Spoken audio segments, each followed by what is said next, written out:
Buenos días a Luis Pardo Sáenz, quien nos acompaña a esta hora desde Chile. Gracias por atender nuestra invitación, señor Pardo.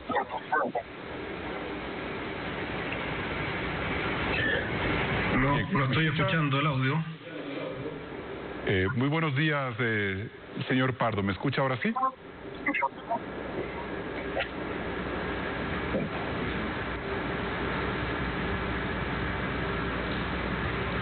Bueno, mientras solucionamos este problema técnico con el señor Pardo desde Chile, tenemos ya aquí en nuestros estudios al asambleísta Ramiro Narváez de la Izquierda Democrática. Él es el que preside la Comisión de Seguridad de la Asamblea para analizar todo este tema de inseguridad que vive el país y las acciones que se han tomado desde el gobierno y de la Asamblea para tratar de solucionar esta crisis.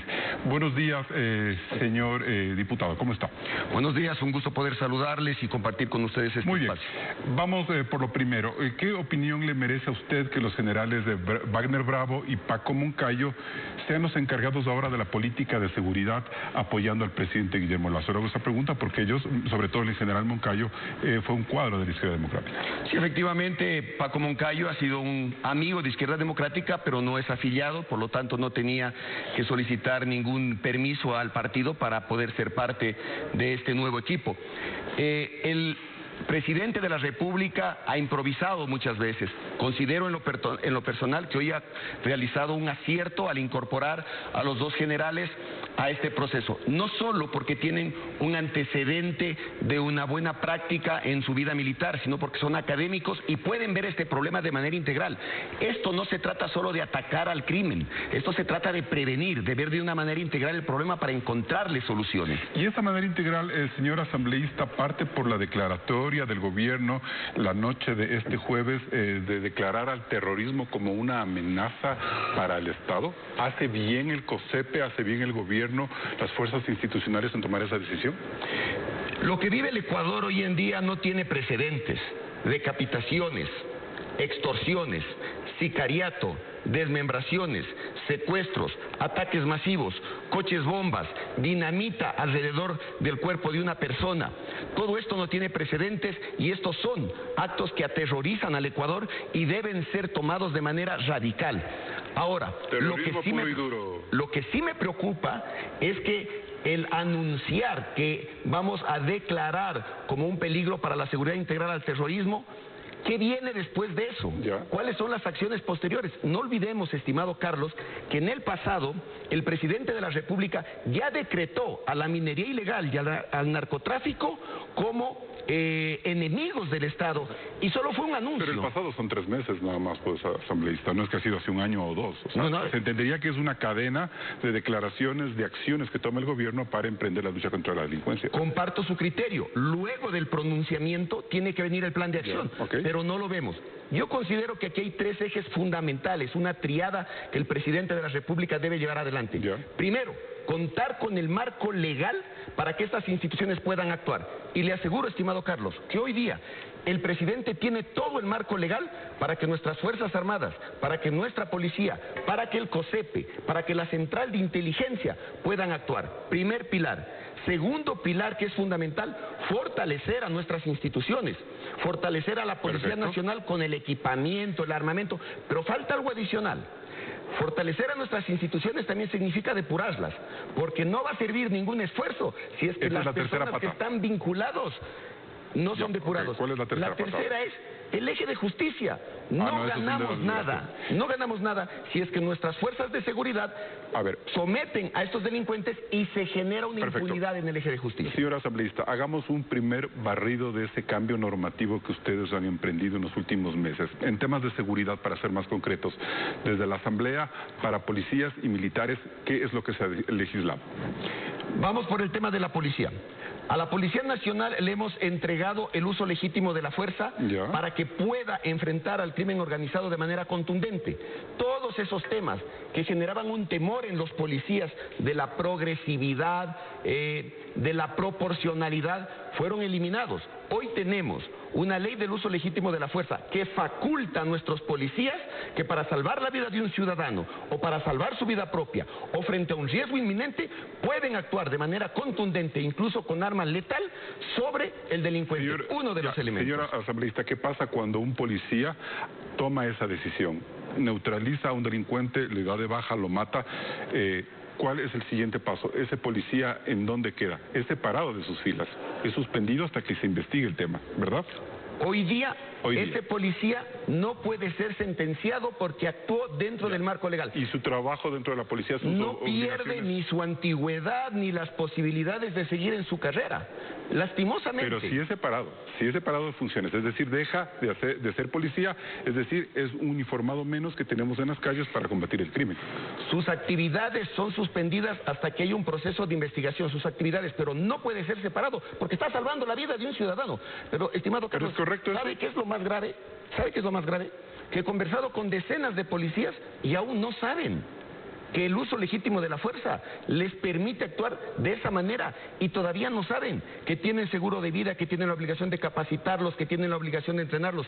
Hasta hoy, desde el mes de agosto del año pasado, no les informan a nuestros policías que pueden actuar de manera contundente. Ahora, ¿el juez sí puede dictarle prisión preventiva al policía? El juez puede privarle de la libertad, pero nosotros hemos puesto en la ley y hemos puesto elementos para que el juez, al contrario de privarle de la libertad, no lo someta a esa privación. Hemos puesto, pero que pueda defenderse en libertad, pero no defenderse, porque es mientras se hace el proceso de investigación. ¿Cuánto dura un proceso de investigación? Un proceso de investigación de esta manera depende del eje de justicia, pero serán 2 o 3 semanas, no más, porque el policía actuó dentro del marco legal. El policía neutraliza a una persona, entra 2 o 3 semanas en un proceso de investigación e inmediatamente se reincorpora a las filas policiales a seguir haciendo su trabajo, a seguir patrullando, a seguir controlando el tema de inseguridad.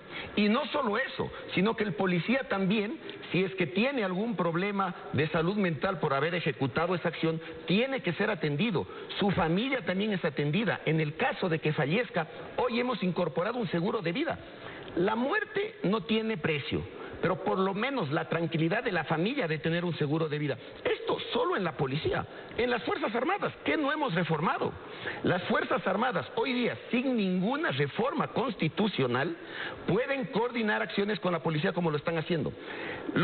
Pero sobre la base de hechos muy puntuales, que sería interdicción de armas, operativos antidrogas, de armas, minería ilegal, no más allá de eso todavía, ¿no es cierto?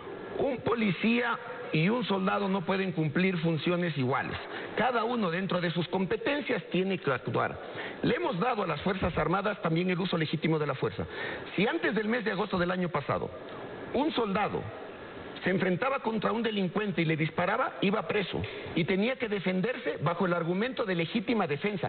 ¿Cómo iban a actuar? Por supuesto. Hoy día ellos se acogen también al uso legítimo de la fuerza y están dentro del marco legal para actuar de manera contundente. Un elemento. Segundo elemento, le hemos fortalecido también para que puedan hacer acciones coordinadas y puedan entrar a nuestras cárceles sin estado de excepción los 365 días del año e incautar todas las armas de la delincuencia organizada. Porque no lo hacen, pero tienen la herramienta legal. La herramienta legal existe sobre la base de esta última ley, esta reciente ley que se aprobó, la de seguridad integral, ¿no es cierto? Ahora bien, ese tema empata muy bien con la declaratoria del COSEPE de declarar al terrorismo como amenaza del Estado, es decir, es un aporte doctrinario importante este momento, señora asambleísta.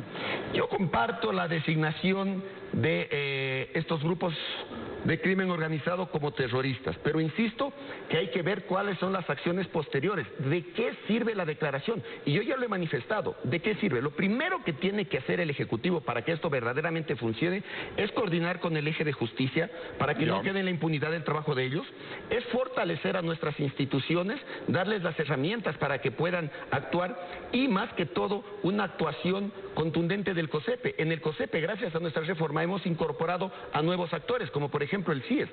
Si no hay una central de inteligencia fuerte, esta declaración no va a funcionar. ¿A usted sí le parece urgente que el presidente decrete ya el reglamento, ponga en vigencia el reglamento de la Ley de Seguridad Integral, ¿no es cierto? Sí. Eso, por ejemplo, sería ya un paso adicional sobre la base de lo que el COSEPE ha legislado esta víspera. Sí, mire, mire, ¿Podríamos adaptar eso? el problema es que el Estado o el Ejecutivo tarda mucho en tomar decisiones. Ya. El reglamento del uso legítimo de la fuerza aún no está. El presidente Pero no pidió son 90 días todavía desde que se aprobó la son ley. 8 meses.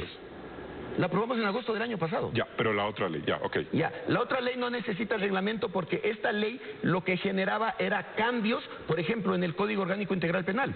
No necesita reglamento porque incorporamos elementos como aclarar la tipificación de terrorismo y crimen organizado e incrementar las penas. Eso ya está.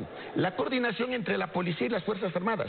También incorporamos temas para sancionar drásticamente a estas organizaciones delictivas cuando reclutan a menores de edad. Porque eso es lo que está pasando. Y hoy día eso ya está penado. Ese es un delito Todo nuevo. eso ya se puede ir aplicando paulatinamente. Sí, y ya está en el registro oficial y la ley dice que 30 días luego de su publicación se aplican las reformas al Código Orgánico Integral Penal que ya se cumple el 13 de mayo. Y mire... O sea, a partir del 13 de mayo ya vamos a tener completamente organizado todo este marco legal. Solo los temas del Código Orgánico Integral Penal, los demás ya entran en vigencia. Y mire otro tema que no quiero dejar de mencionarlo porque sé que es de interés de la ciudadanía. Las famosas vacunas. Hemos legislado para que los jueces tengan la herramienta necesaria para meter presos a los vacunadores. Antes se podía generar un proceso de confusión porque tenían que demostrar que hay un sistema de extorsión. Hoy día ya está claramente Y especificado. se subieron las penas, ¿no es cierto? Se ajustó el delito y se incrementaron las penas. Entonces, Carlos, el gobierno ya tiene todas las herramientas legales. Yo le he traído a usted un pequeño resumen de todo lo que le... Quiero hablar más adelante sobre el tema de la política criminal, pero quiero hacerle una pregunta que ha generado cierta polémica en redes sociales de ayer. El doctor, el penalista Ramiro García Falconi estaba muy preocupado porque en esas reformas a las leyes de seguridad integral se habían establecido sanciones para quienes defiendan o manejen los recursos contables de las mafias y los grupos ilegales. Entonces él dice, se está criminalizando el ejercicio de la abogacía. ¿Cuál es su interpretación? Da la sensación de que en el marco de esta ley a ellos se les ha privado del tema de la libertad, de la defensa, perdón. No, ahí hay un tema de interpretación equivocada. Mala interpretación, ¿ok? Si usted revisa adecuadamente, y a mí me parece un acierto, aquellos profesionales que colaboran con el narcotráfico, con el crimen organizado, estando conscientes de que su trabajo está al servicio de esas bandas, también es cómplice. ¿Cómo puede ¿Un abogado que defienda a alias Junior es cómplice? No es cómplice. Entonces, porque está cumpliendo con su rol de abogado. Entonces, ¿qué es lo que se penaliza? El contador que les lleva las cuentas, el abogado que utiliza los mecanismos para lavar el dinero. Es decir, todos los profesionales que son parte de no la el abogado que le defiende, sino el abogado que le hace los chanchullos. Exacto. Ya, okay. Entonces, esa mala interpretación tiene que aclararse porque confunde a los profesionales de la ciudadanía. Todos aquellos profesionales que son parte de la delincuencia organizada, que colaboran con la delincuencia organizada, conscientes de que esa actividad es ilícita, también son cómplices. Perfecto. Ahora vamos a hablar sobre la política criminal. El hecho de que el COSEPE haya declarado ayer que el terrorismo es una amenaza para el Estado, como ya lo hizo meses atrás con la minería ilegal, por ejemplo, ya esa es una manera de delinear una política criminal, que es lo que usted cuestiona, asambleísta, como una carencia de este gobierno, como un retraso de este gobierno. Efectivamente, la política criminal es entender al delito, su origen, las circunstancias, cómo operan, dónde tiene, por qué se genera. Pero hace bien partir sobre este concepto de terrorismo para decir, estamos empezando ya a construir una política criminal, que es lo que usted cuestiona. No es la construcción de la política criminal. Es el inicio. Ni siquiera es el inicio, es un tema paralelo. El presidente de la República, como no lo hizo por voluntad propia, tuvimos nosotros que crear una ley donde le obligamos a construir la política criminal. Eso ya está en vigencia y esperamos que de manera inmediata constituya el Consejo Nacional de Política Criminal, donde están participando más de 15 instituciones.